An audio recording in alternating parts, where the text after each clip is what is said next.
कहवा के पियर माटी कहाँ के कोदार है। कहवा के पियर माटी कहाँ के कोदार है। कहवा के साथ सुहागिन माटी कोड़े जास है। कहवा के साथ सुहागिन माटी कोड़े जास है। कहवा के साथ सुहागिन।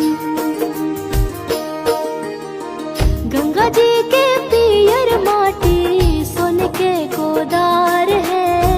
गंगा जी के पियर माटी सोने के कोदार है।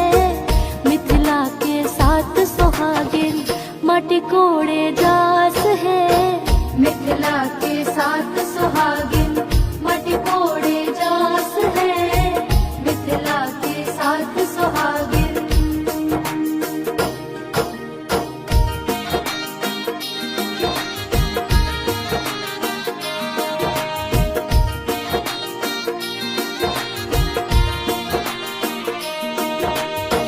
माटी के कोड़ौनी बाबा का देवो दान हो।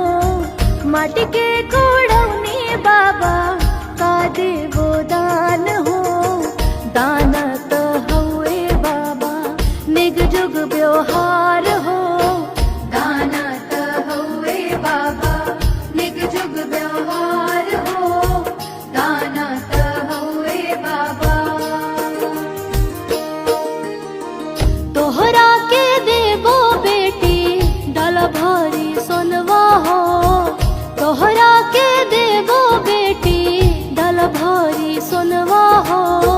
पहुना के देबो बेटी चढ़े के घोड़वा हो।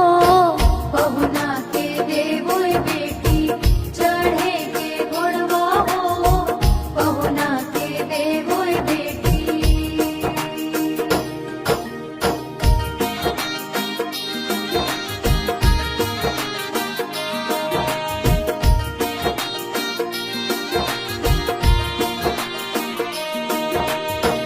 माटी के कोड़ौनी अम्मा का देवो दान हो। माटी के कोड़ौनी अम्मा का देवो दान हो।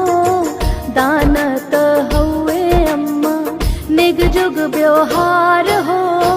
दान तो हुए अम्मा निग जुग व्यवहार हो। दान तो हुए अम्मा। तोहरा के देबो बेटी शुभ शुभ आशीषवा हो। तोहरा के देबो बेटी शुभ शुभ आशीषवा हो। घरवा दुआर सजल रहे से नुरवा हो। घरवा दुआर सजल रहे से नुरवा हो। घरवा दुआर सजल।